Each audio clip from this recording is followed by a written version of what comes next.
Well, it looks like we have made it,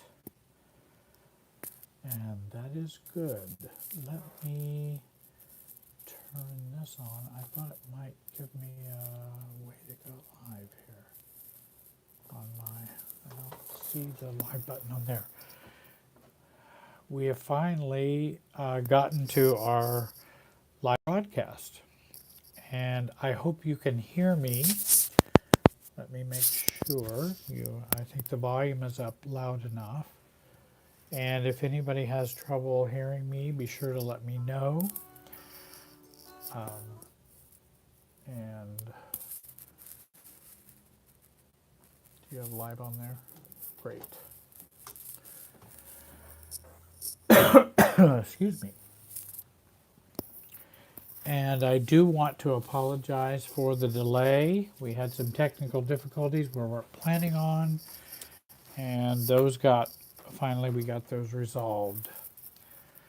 And I hope we're going to wait just a few minutes and have some folks join us here with our broadcast. And tonight, the topic that I wanted to talk about tonight is, and it's very good to see everyone, healing childhood trauma and self-differentiation. And there are lots of books about healing childhood trauma. There's lots of advice regarding healing your childhood trauma, from inner child work to body work to cognitive work to affective emotional work. And I don't plan tonight on covering all of those topics because number one, I don't think I could. I don't know if I'm smart enough for all that. But I would like to offer you some helps or things that could be a little different and a little new regarding using the family systems and self-differentiation in healing or regarding healing childhood trauma. And I have written down a few things this evening. I also got a number of questions from you that people have sent in. And I do want to remind you that this evening, when you ask a question, be sure and make the question capital question and put question in capital letters, and then write a brief question. If you put an awful lot of detail into your question, it's going to be harder to answer it this evening.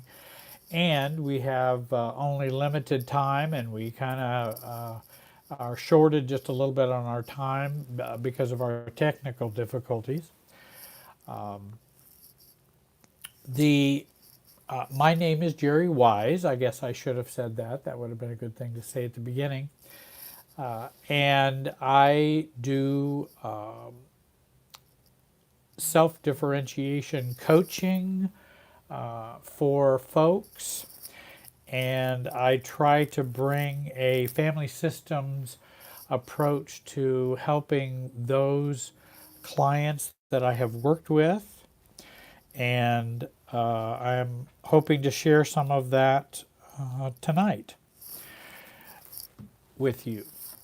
That we'll probably be online for about an hour tonight, something like that, a little shorter. I didn't get a lot of sleep last night, had a little family crisis, and so I didn't get a bunch of sleep, but I wanted to do our broadcast tonight, and I wanted to show up and share some things with you. And I've got some questions that people have sent in to me, and I hope to answer some of those. There are some thoughts that I'd like to share with you. Somebody said Jerry's looking like he's doing what? That I'm looking away or at the wrong place, or looking down, or do you see that comment? Jerry looks like he's speaking down from heaven, a little up by the stars in the vacuum of space. Oh, really? Well, okay. How nice.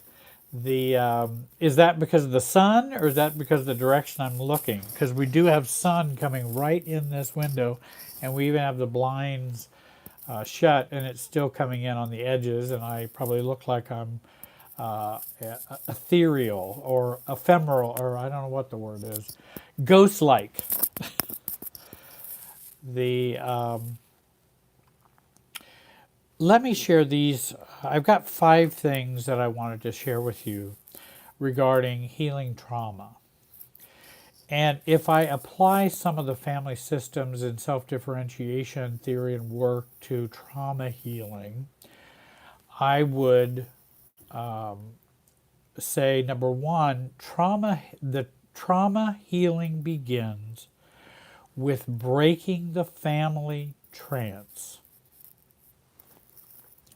And so that's a very important concept of breaking the family trance that we have been in while growing up and into our adulthood, so that we can view our childhood and our adulthood with a more objective and adult view of life. I have a quote from Willis Harmon, who states, "We are hypnotized from infancy. We do not perceive ourselves and the world about us as they are, but as we have been persuaded to see them." And that's a very core concept for family systems, for self-differentiation. We begin with breaking the family trance.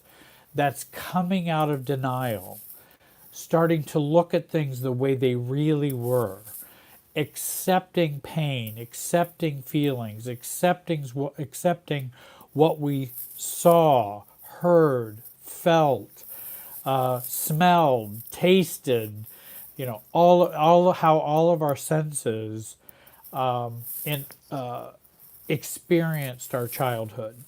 And much of that we're still experiencing today as adults, because our family of origin is still and continues on inside of us. And that's why we want to break that trance, so we can begin to see the difference between the family in me and me, that those are different entities. We're not just a part of the family super self, but we are us and they are them. And how did we function in that super self, and how did we function in the family? How does the family function within us today? If you want to know how family's functioning in you, one way you can find out is go back at holiday time, at Thanksgiving time, go show up at your family's dinner for Thanksgiving, and show up with all the family there, and attempt to act like an adult the entire time you're there. That could be a real challenge. You also may be resisted for being an adult if you do that. And so that's the pull and push of the family trance, because everybody expects you to operate in a certain way. If you're the scapegoat, then you need to operate in a scapegoat way. If you're the golden child, then you need to act in a golden child way. And everybody expects that, and you better not step outside your role. In fact, I was working with a couple just recently, and her family is very enmeshed. He is the husband to her, and she's the daughter of her in her family. And they view her as the loyal one or enmeshed one to the family, and they view him as kind of skeptical or the enemy because he might try to pull her away from them. Now, I'm sure many of you have experienced that before in different ways. And so the family has a whole list of rules. And in fact, this particular family, even for the adults, had a list of 14 rules that everybody had to follow, even as adults. It's pretty amazing, the enmeshment that is there. And they had and at Thanksgiving, it is required that everyone must take 3 kernels of corn. Everyone must take 3 kernels of corn, and everyone must give 3 things they are grateful or thankful for. Now, there's nothing wrong with doing that. There's nothing wrong with offering that.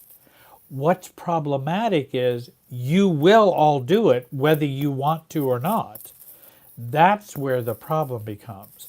And so what I was suggesting to them to get them to think a little differently, if we want to change how your husband is viewed in the family and how you are viewed in your family, is how about your husband do the 3 corns and he does it willingly, which he's the one who really doesn't want to do it. Let him do it, and you inform the family you don't want to. He becomes the compliant one. She becomes the outlier or the differentiator. Now all of a sudden we've shifted their relationship in the family, and they had never thought of that. They thought, that would probably work if we did that. That isn't crazy, because it wouldn't be what they expect, and it would really mess with their heads for that to happen. You be the bad daughter, let him be the good son-in-law, and it could be interesting what could happen in the family. So we're talking about that family trance, and those family trances can go on through adulthood, even to the place of saying what we're grateful for and thankful for at Thanksgiving. That you better be doing this, you better like this, and you better be okay with this. Because if you're not, there's going to be a lot of resistance and very awkward if you don't. So the first thing we want to do is begin to break up the family trance. That's one of the things we want to learn in healing trauma that we've experienced. Secondly, trauma healing begins when we recognize and acknowledge our enmeshment to our family of origin and perpetrators who have perpetrated abuse or trauma on us. That we have become enmeshed with them emotionally. And that's often what happens. I was describing in an interview I gave the other day, we were talking about healing family trauma, and that one of the things that makes it difficult is we know every family has a certain level of chronic anxiety. The more immature the family is, the higher the chronic anxiety. The more mature and differentiated the family is, the lower the chronic anxiety that operates within the system. Now, let's take this higher level of anxiety that might be in dysfunctional families, and now let's add trauma, abuse, verbal abuse, physical abuse, sexual abuse, all kinds of abuse. Now we've increased the chronic anxiety 5-fold. Now it's very, very high. And the higher the chronic anxiety, the more we tend to enmesh together emotionally. And in fact, again, we're talking about emotional enmeshment. So somebody can hate their family and never want to see them and take off and go move to 2 states away, but they still may be overly enmeshed with their family emotionally. Their geography doesn't determine enmeshment.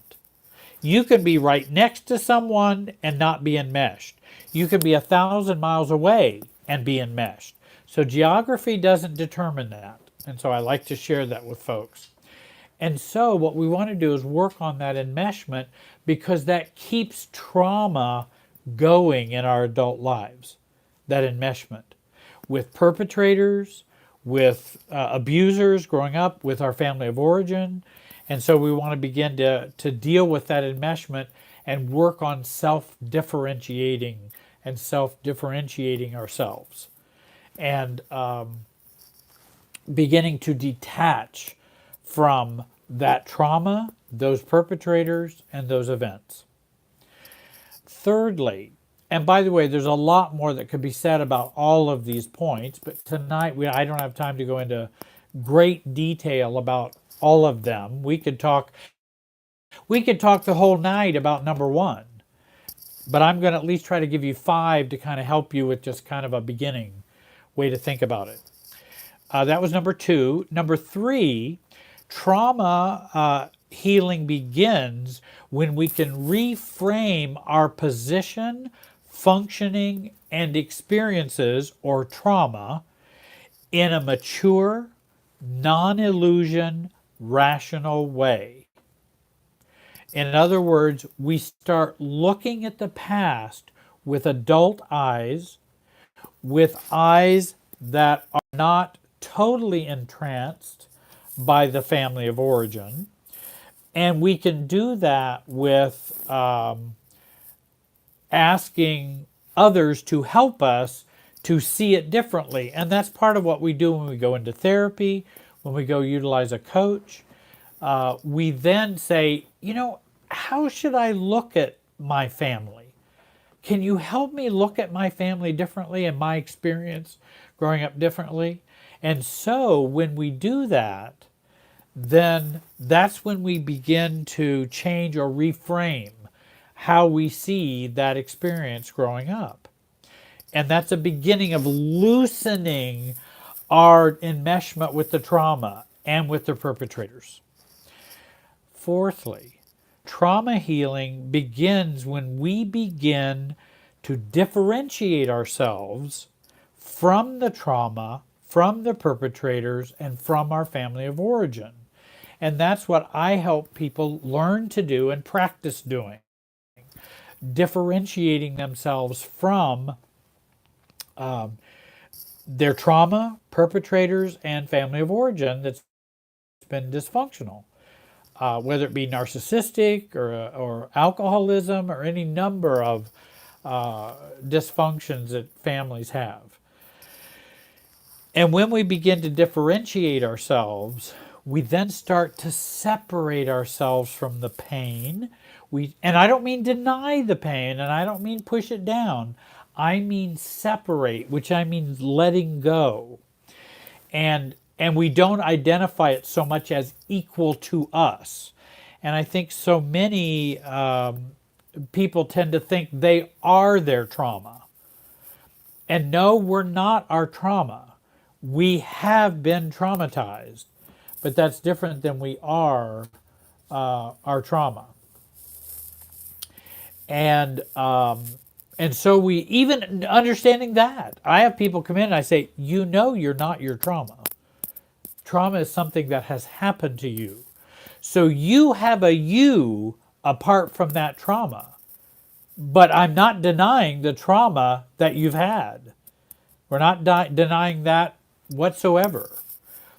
And we're going to deal with that and talk about that and begin to reprocess that, reframe it, find ourselves in the midst of it and in spite of it, and find ourselves a sense of self. So that's number 4. And number 5, trauma healing begins when we can choose, or when we can self-soothe and down-regulate that anxiety. If I didn't have my little crisis I had last night, I would have probably ended up with maybe 10 of these points, but we don't need 10. 5 is probably enough for tonight. And so learning to self-soothe, many times we did not learn and don't learn and haven't learned how to do that. And then second of all, we haven't learned how to reduce our anxiety, because chronic anxiety is a really big problem in how we function as mature adults. if you're in an adult situation and you feel too much anxiety, you're going to operate out of your limbic lizard brain, the limbic system, and you're going to not be your true selves. You're going to be your reactive selves. You're going to be your traumatized self. You're going to be your limbic self. You're going to be your anxious self. And we want to be not those. And beginning to think about that in a different way can begin to settle us and get us more calmness. And it's a work that takes time, and it happens over time. It doesn't happen overnight. It doesn't happen because you just heard it for the first time. It takes lots of work, courage, and willingness to take a look at the work of self-differentiation to address trauma. So self-soothing, self-caring, and down-regulating the anxiety. Those are very important things for us to do. Okay, I'll come back to that. I'll come back. I've got several questions that people are asking, and I had several questions that people ask me online that I brought with me tonight. I may have to not ask people to do that because we'll have so many questions we can't get them all done in the time that we have.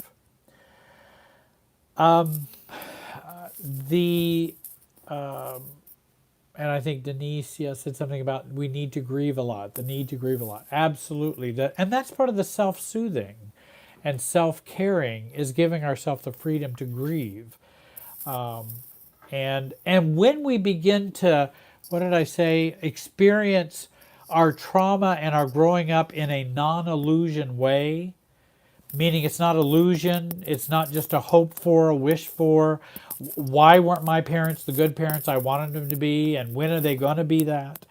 Once we start looking at that without illusion, then we really have some grief work that begins to come up. Because now I have to grieve the loss of the parents I never had and the parents I never will have. And that's not easy to do because many of us hold on to still a little hope.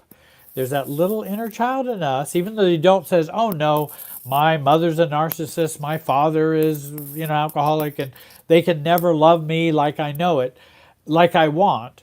But then there's that little child in us going, oh, but I hope they might. And then that's enough to keep us hooked, and enough to keep us hooked in and not detaching from our parents or our family of origin. Doesn't take much. It's that little hope, and maybe they will change. Maybe God will change them. Maybe a miracle will happen. Maybe if I change enough, they'll change. And we have all of those hopes. And I've gone through all those stages. I've wished for all those things, for sure.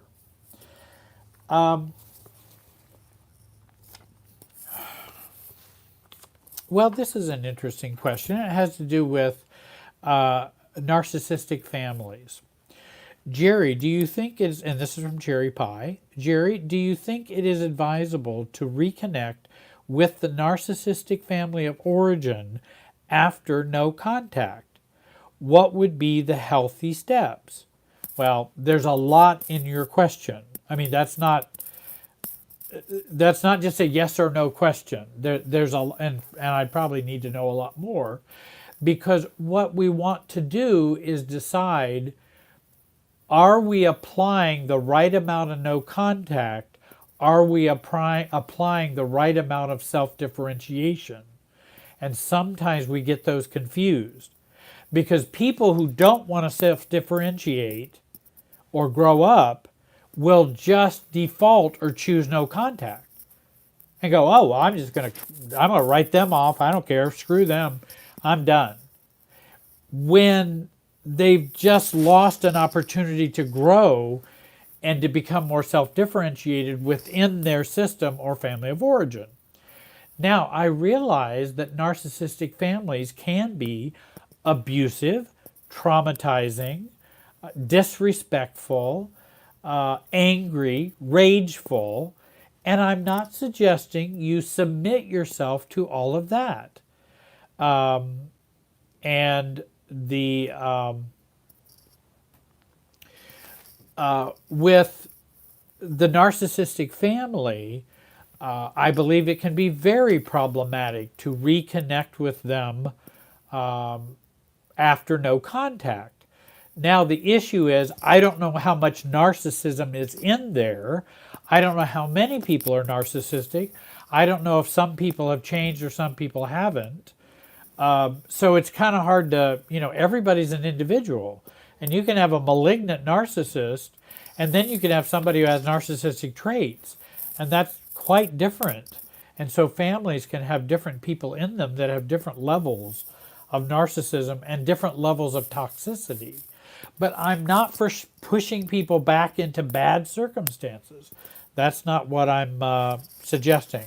But I know I have some people who said, hey, I've gone for no contact for quite some time. I'd like to attempt to reconnect with some parts of my family. There might be other parts they're not going to connect with because they have not demonstrated being trustworthy, or they're still malignant, they're still toxic.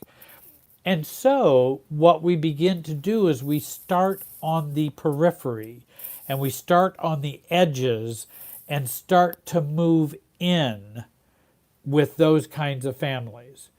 And we start to start from far away and move in very slowly. We don't just plow in and say, hey, let's go on a cruise together and see how that all works. I would not suggest you do that. I would suggest, how would they handle me writing them a card? How would they handle me writing them a letter? How would they handle me just calling them and asking them how they're doing? That could tell me a whole lot while connecting with them from afar. And then, only then, do I begin to move in to an inner circle approach. So I always tell people, start way out here on the edges and begin to move in. And if ever it fails, then you can always move back out or stay at the level that you're at. And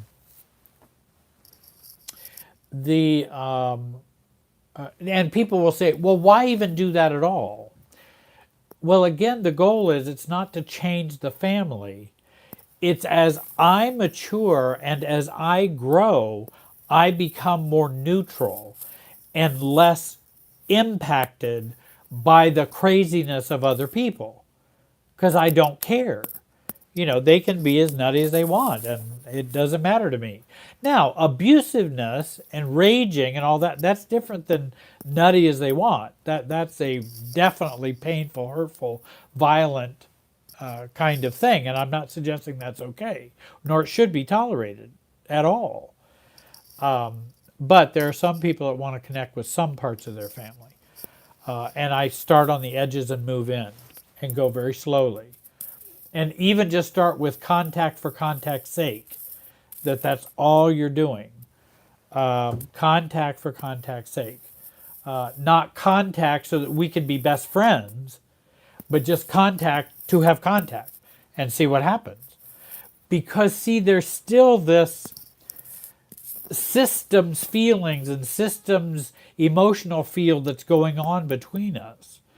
So that even if I just do contact for contact's sake, hi, this is Jerry, nothing else, that still pings throughout the system and pings me as well, just to even do that. So someone wrote, I think John wrote, how do you do what you want if you were the family scapegoat and yourself was annihilated? And I know John, and John's asking a good question. And how do I not do what I don't want to do? If you've been a scapegoat, and if yourself has been annihilated by abusive, narcissistic family, and dysfunctional families, and there are all different kinds. There could be alcoholic families, drug addicted families, narcissistic families, borderline families, bipolar families. There can be all kinds of families where we have all kinds of trauma that can happen because people are not well. They are not well at all. There is a book that I like, and I would suggest this to anyone. And John suggested, how do I say no if I haven't had a self and I've been a scapegoat? How do I learn to say no? Very good question, and not easy to do. There is a book I like, and it's called When I Say No, I Feel Guilty.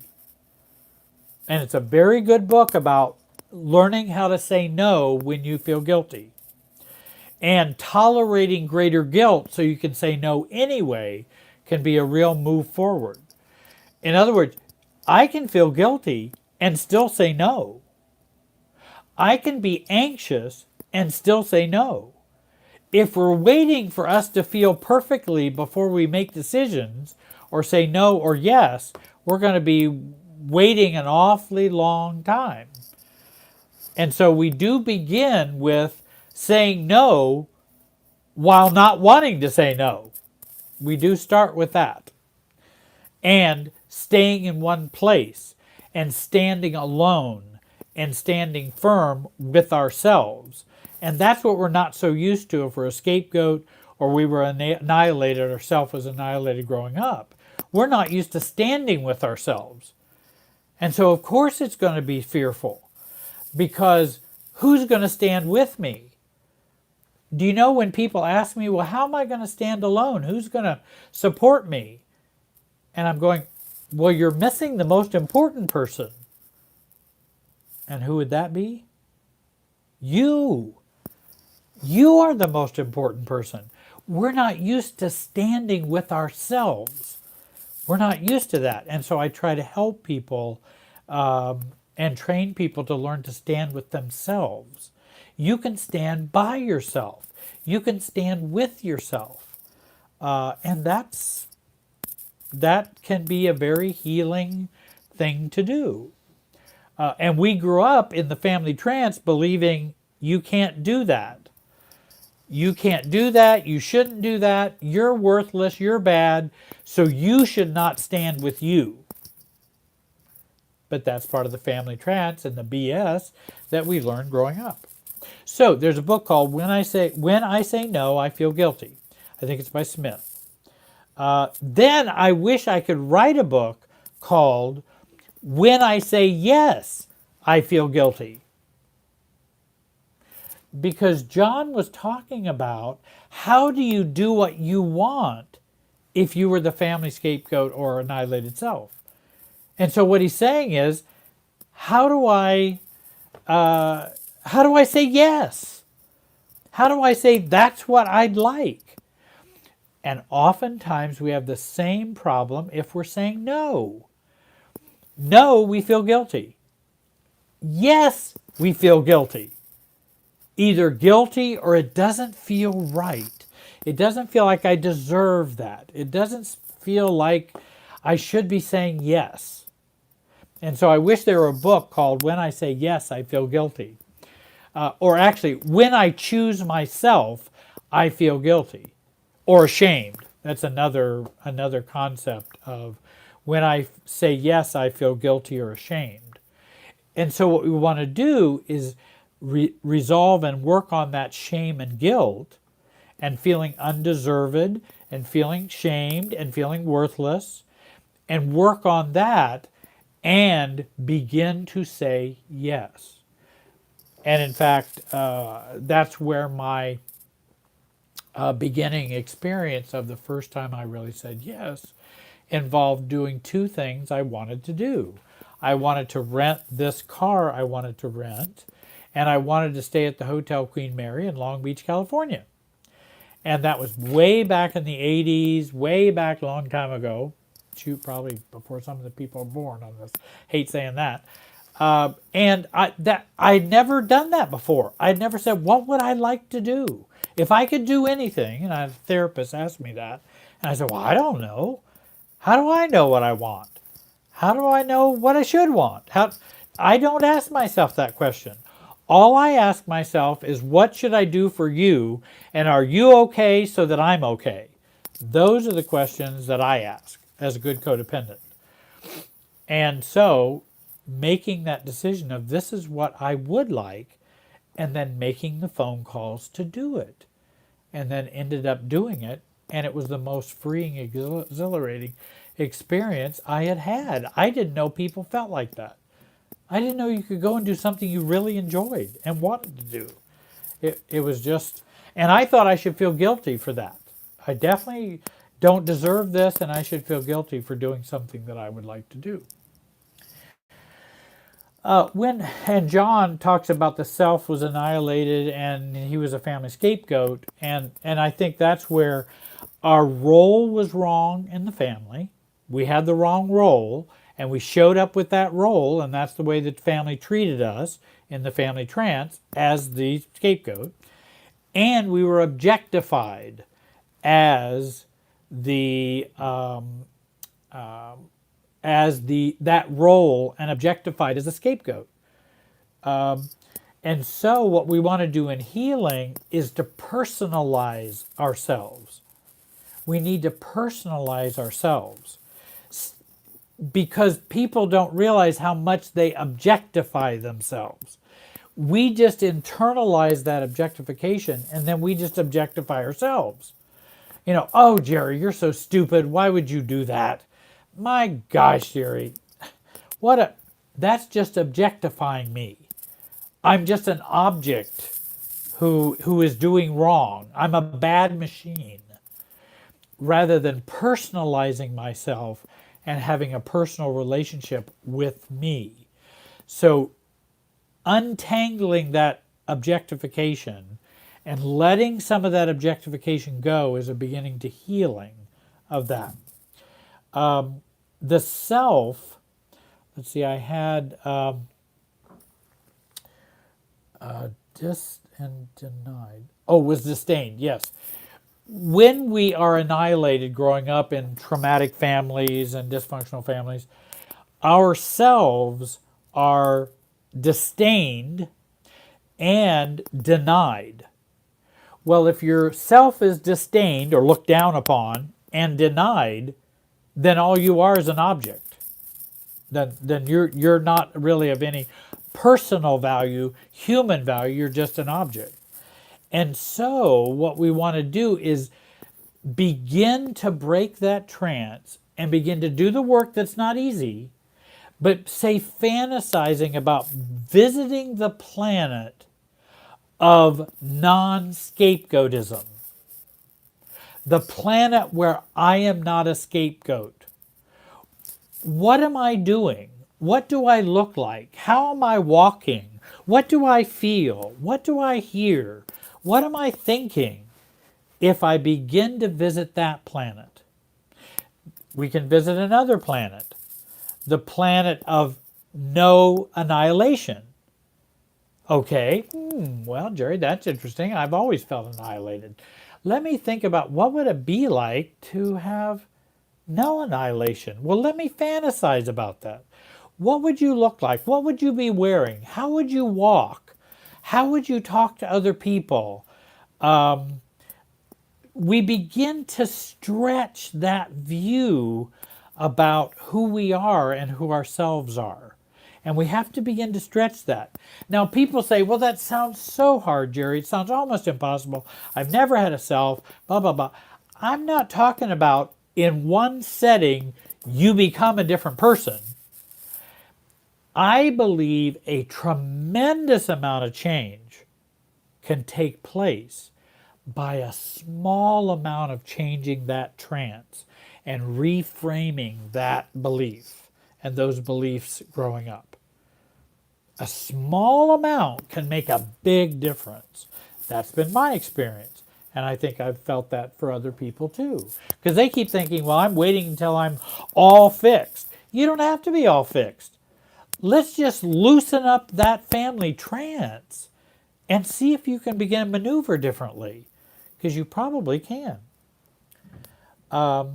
And then I've also used the concept, what would Betty do? Okay, put yourself in your neighbor's shoes.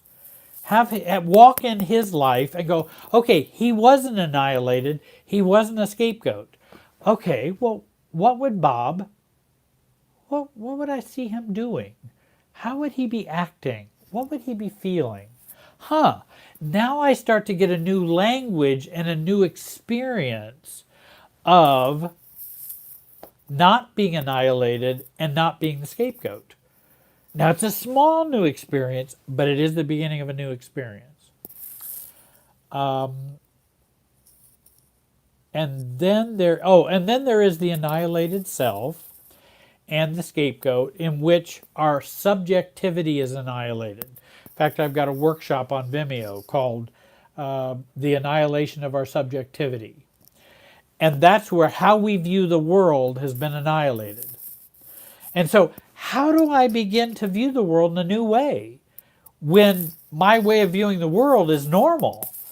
I mean, that's the water I swim in. So how do you ask a fish, okay, Mr. Fish, do you know where the water is? And the fish would say, what water? I don't know what water you're talking about. Because that's normal for the fish. So that they don't think of it as this is water and this is not water. That they don't have that understanding. Well, it's the way we have and what we've grown up in and our fish bowl. And so we want to begin to change that subjectivity or how we see the world. And that's where we, we borrow other people's objectivity and subjectivity. I had a woman ask me today, she said, I don't know whether this is right or not.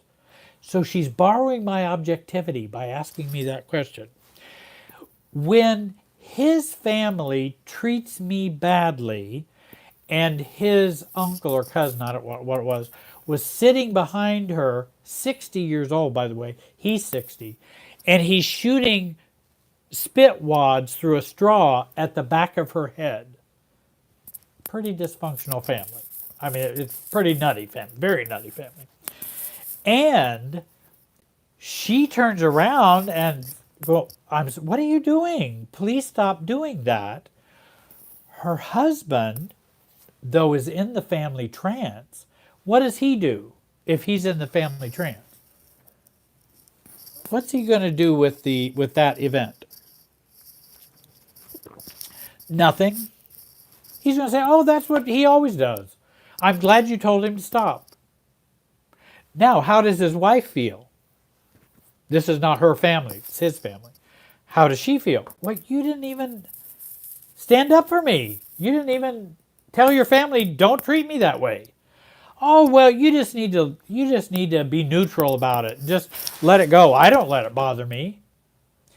And that's where I began to help her with her objectivity or subjectivity. She had the objectivity. She knew what went on. Now let me help you with the subjectivity, and your husband too. Your husband is fine for being neutral towards his family of origin, but not fine in terms of being neutral towards his family of origin when it applies to you. That's not normal. And we should not remain neutral. And he did. Hey, well, if they shoot spit wads at the back of your head, hey, that's just crazy old Billy. No. That's where he shouldn't be normal, or shouldn't be neutral. He can be neutral if they say to him, you're just so stupid, John. And he may go, I don't care. I don't care what they think or what they say. It doesn't matter to me at all. But if they say, she's stupid, now wait a minute. I'm not sure I can be neutral for that, because this is my family. I'm blood related to them. And that's where we have to choose our spouse over our family. Always choose spouses over families. If you don't, it is a love buster. And you can read Harley's book, I think. It's called Love Busters. And he will talk about the importance of relationships, marriages, spouses, must be first. No other relationship comes before that. Human relationship comes before that.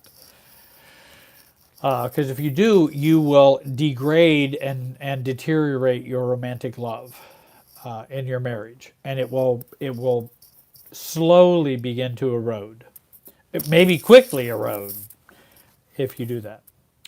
And that's why she was feeling uncomfortable. But she grew up in a very dysfunctional family, so she didn't know what the rule. She didn't know what was right or healthy, or so she was asking me and borrowing my objectivity, and I was offering that to her. And then she's going, "Oh, well, that makes a lot of sense. That's appropriate. That's the right thing to do." And so now, then she said, "Now, how do I get my husband to do it?" Well, now that's a whole nother matter. Now we got to work on that in a different way. Let's see, I think I also had, the other thing we do is we take, if we have not developed very well in terms of annihilation, scapegoat roles that we have been in, then we have to start over and begin to take ourselves to school. And what would you do if you had a child who was behind developmentally in terms of school? What would you do with a kid that was behind developmentally? You would get them some help. You'd get them some extra help. Now, if we're behind emotionally and with our family of origin and all kinds of other ways, we don't think about getting ourselves help. We just keep going on with a cast and crutches. And we don't think about, hey, we need to get some help for ourselves so that we can get caught up to our age. Because you can be 60 years old and still be 14 emotionally. And we need to bring up that emotional development. We need to grow that up. And we need a coach or a therapist to help us with that.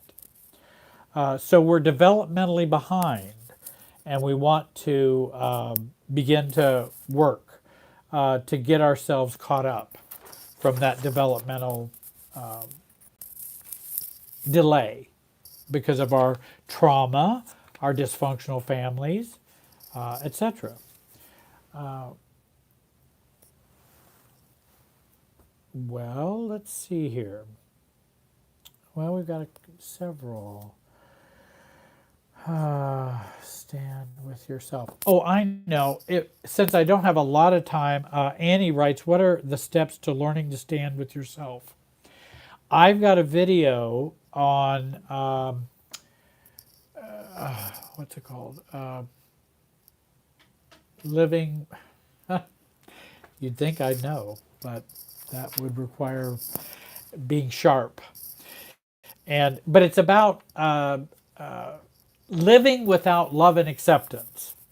And you can find that. And that's about standing with yourself.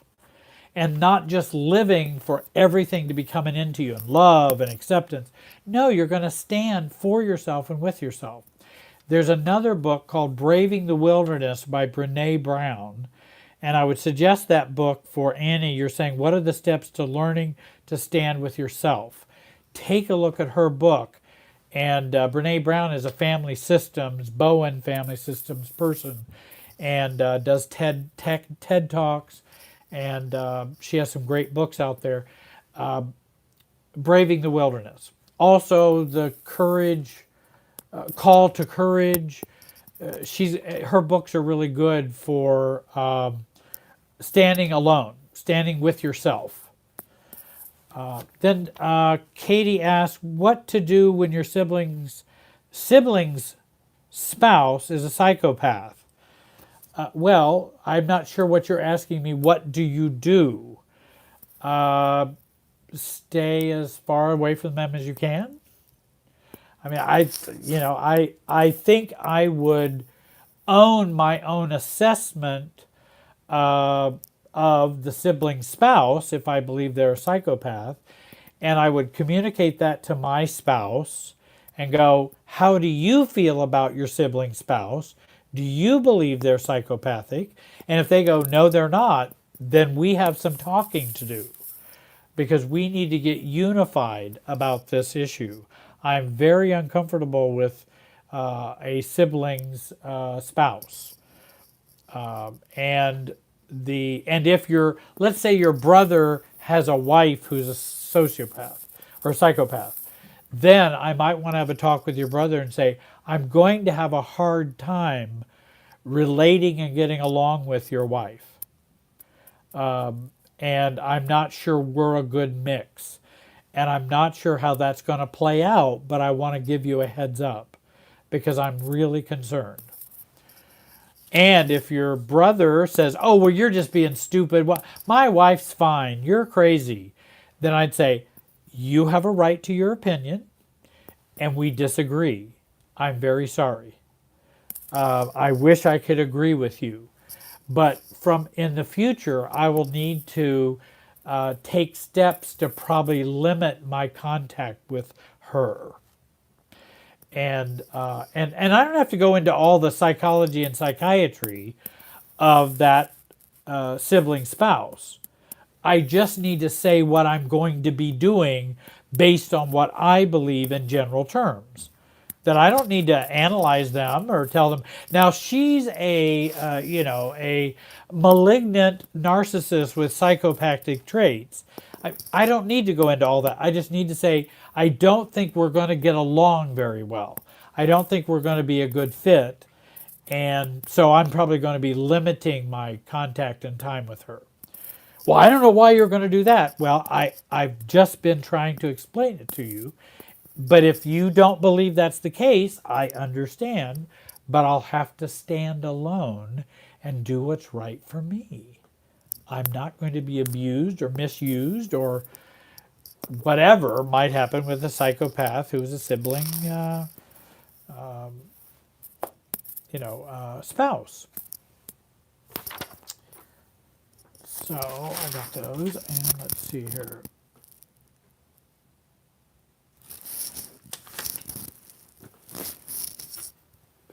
Now sometimes the questions, Tamika, I believe, what if they are not related to me and they are my partner?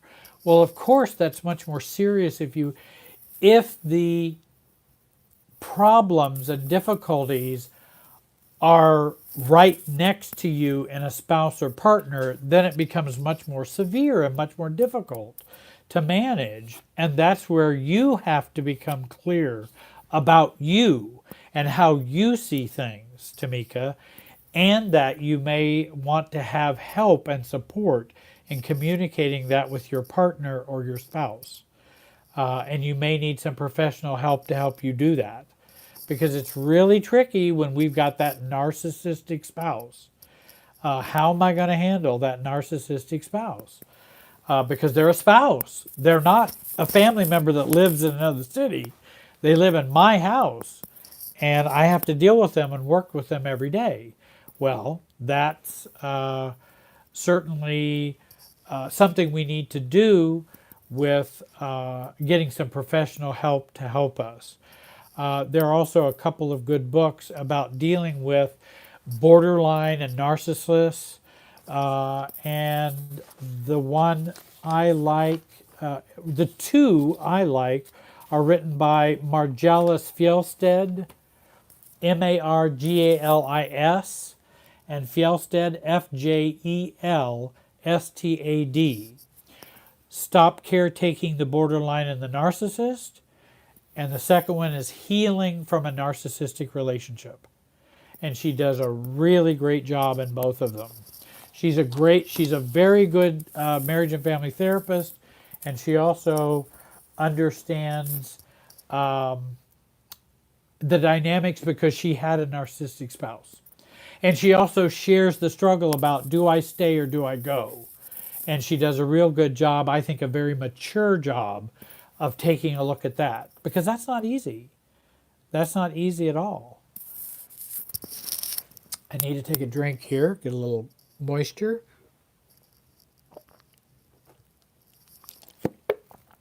Some Diet 7-Up. That tastes kind of good.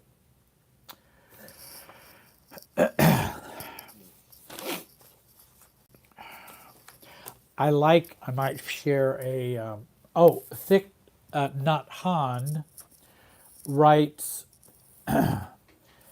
there is no cell of our body that does not have a wounded child in it. Thich Nhat Hanh. I know you've seen that name out there, and I love that quote. And there's also another, I think even not necessarily humorous, but a little humorous. When childhood dies, its corpses are called adults. And that's by Brian Aldiss, Aldiss, Brian. And what I like is when the corpses come to me and they say, Jerry, is there resurrection and new life for me? Because I died as a child.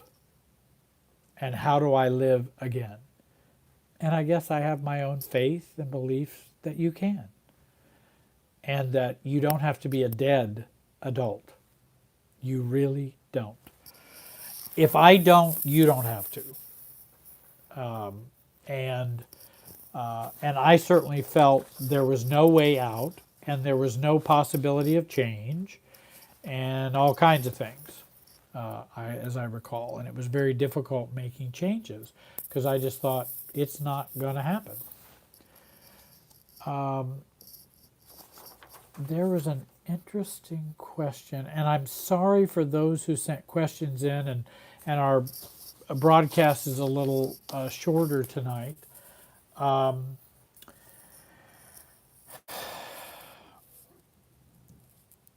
But I wanted to, let's see, Jessica writes this. Jerry, how do I cope with an overly angry narcissistic family members that I've gone no contact with, but I see them in public? I'm not mad at them, but I need to protect my 11-year-old and myself from their anger. And I really, Kathy's asking, what's the name of the author? It's Margellus Fjellstead. And I think Rinda, who is helping me tonight, are you going to put that up on that? Rinda's going to put that up for you so you have her name for those books. So they're saying, what do I do to protect my 11-year-old and protect me from narcissistic folks that I have to see? Or let's say you grew up or your family all goes to this one Catholic church. And then you don't want to change churches, and it's the churches where your kids are belong, but you have narcissistic family members who go to that church. Now, you don't have to sit next to them, but you're going to be seeing them, and what are we going to do if they're going to be angry or act out? And that's no different than if any adult that you know and your kids know are immature, acting out, acting inappropriately, being disrespectful, being angry, any of those kinds of acting out kind of behaviors. What I think of doing is educating your kids using calm, objective beliefs and not reactivity, such as, hey, your grandmother may say this or say that, or your aunt may say this or say that. I believe she's got her own issues. I'm not going to go into detail about those, but I want to let you know, and she may do things like that. So I'm educating and talking to the kids so that they're aware. So it's not a big surprise or they're not floored. Oftentimes kids already understand anyway. They usually know, crazy Aunt Mary. I know Aunt Mary's crazy. And that when we have a bunch of family members and they all have groupthink and they all do smear campaigns and what I call narcissistic groupthink bullying or the smear campaign. And that's very difficult on us because we're just one person. That's when we need to learn to stand alone. That power of standing alone is very important. I don't care if 6 people think I'm crazy. I can still, there are, you may have 6 people, but I have 2 that are more powerful. Me and me. And that's being willing to stand alone. And we want to bolster that me and me. And so we want to reframe, because we can feel real uneasy. Well, what if they say this? Or are they talking about me? Or they're probably talking about blah, blah, blah, blah, blah, or whatever they're talking about. And it's negative, and they're criticizing me, and they're telling other church members how awful I am, or whatever. Then what we want to do is reframe that bullying and reframe that, especially if we're going to come into some kind of close contact with it. And so when they give me a stare, I see it and see them as delivering an X-ray beam or a ray beam of ice cream coming my way. I want to reframe what they're doing so that I don't take it as wounding, but I take it as ridiculous. And that can be more helpful. When they say mean things in public, smile and laugh about something you think is funny. It may have nothing to do with what they said. Just be prepared to think of something funny. When you hear something or hear them acting, because they're acting crazy by saying mean things and silly stuff in public. We don't want to give it that much power. Their stares are only as powerful as an X-ray beam of ice cream. I'm sorry, it's not any more powerful than that. If you give it more power, then it's going to cut right through you. You decide to turn down the voltage on it. I don't care what their voltage is, I'm going to turn down my voltage. I've suggested some people start reciting the Gettysburg Address. What's wrong with reciting the Gettysburg Address? I've even had couples do that. I'll say, do you know a good poem? Yeah, I knew some poems when I was in school, and this is the poem that I knew. Okay, when things get really heated with you and your husband, I want you to start reciting the poem to yourself. And instead of arguing, recite that poem. Well, the poem doesn't have anything to do with what we're arguing about. Well, believe it or not, what you're arguing about doesn't have anything to do with what you're doing.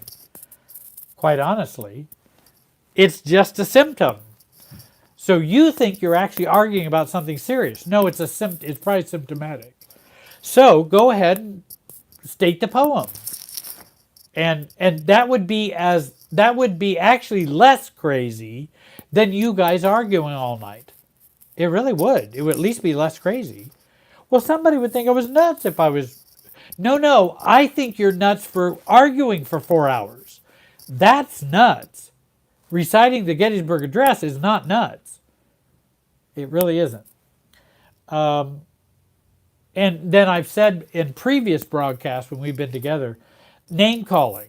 You know, when you get name called, oh, well, there she is. She won't talk to us, the narcissistic family members doing all kinds of, she thinks she's better than us, or whatever might be said, or you are just such a mean person, or whatever. Or you're not a Christian. I wish you were a Christian. It's too bad my brother didn't marry a Christian. That would be the narcissistic family criticizing the wife. And what we want to do is change the name calling to, and I like using Coca-Cola. They're calling me a Coke. Okay, I'm not a Coke, but if you see me as a Coke, then I guess that's okay. Because they're saying I'm mean and I'm not a Christian. That's totally ridiculous. It's not true. They're just saying it to be hurtful. They're not saying it because it's true. They're saying it to be hurtful. And so I want to turn it into Coca-Cola. Oh,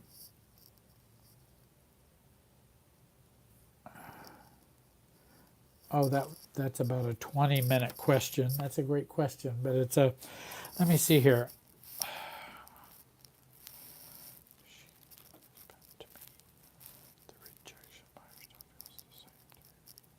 Okay. The, the, well, Heather's got a good question. I wanted at least, how do I remove my expectations of my mom being anything other than who she has always been to me? The rejection by her still feels the same to me internally as when I was a child. And you're right. The trance is still very powerful. And those are systems feelings. You're supposed to feel that way to make her actions and the way she feels and what she says be so powerful. And so what I've tried to help people begin to do is, I want you to see your mother as her first name and not M-O-M. Like in my case, I wanted to change mom to Joanne, Joann. That's my mother's name. I wanted to change her to be a person, not the big mother. That's a beginning to see her differently. Also, we can begin to ask ourselves, if I didn't feel the rejection and Jerry had a magic wand and could wave that wand over me and I didn't feel rejected, what would be the downsides for me? Now, Heather, you might say, oh, well, I'd only have good sides. That would be wonderful if I could do that. Well, of course you would, and that would be wonderful if you could. But what would be the downsides? If you don't feel rejected, what could happen? What might you do differently that would disrupt the system? That's probably what you're afraid of, which is why you hold on to the rejection. Because you don't have to feel rejected when mom says whatever she says. Coca-Cola, ice cream, or any other crazy thing she's saying. You don't have to feel rejected. Mom doesn't make you feel that way. We feel that way because that's our relationship with our family and that's what we've learned. But it's not immovable or irreversible or unchangeable. It's not. And that's the good news. And that's the very good news. Well, I'm sorry I couldn't get to everybody's questions tonight. I may bring some of these back the next time we do a live broadcast. We've come to about 9:32, something like that. And I do want to let you know that our next live stream is going to be on July the 30th.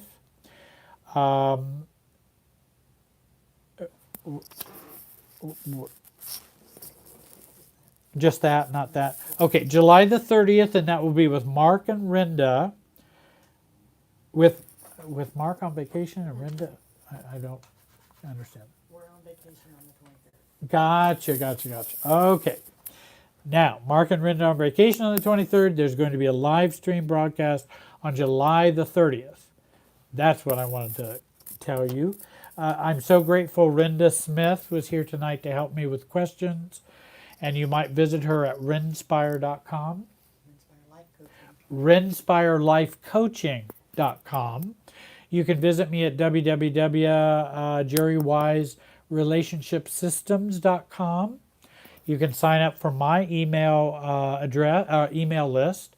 Also, you can join me on my YouTube channel where there's 150 videos over there, and this one will be on there eventually. And you might go there and subscribe there as well. I also have a Facebook page. If you'd like to work with me, reach out to me via email, or I think I have my phone number on the website as well.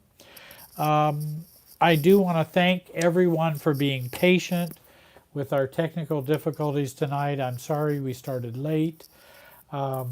There are some other great questions that people sent in. I wrote notes on them. So now that I've got notes on them, I can also bring them back. I might even do a live broadcast or something on my YouTube channel and maybe catch up on some of those questions for folks, and I'll let you know about that as well. So, again, for Rinda and I appreciate it, Rinda, you helping me. And I want to thank you all for joining us this evening. And I hope you have a great week. And thanks for listening, guys. See ya.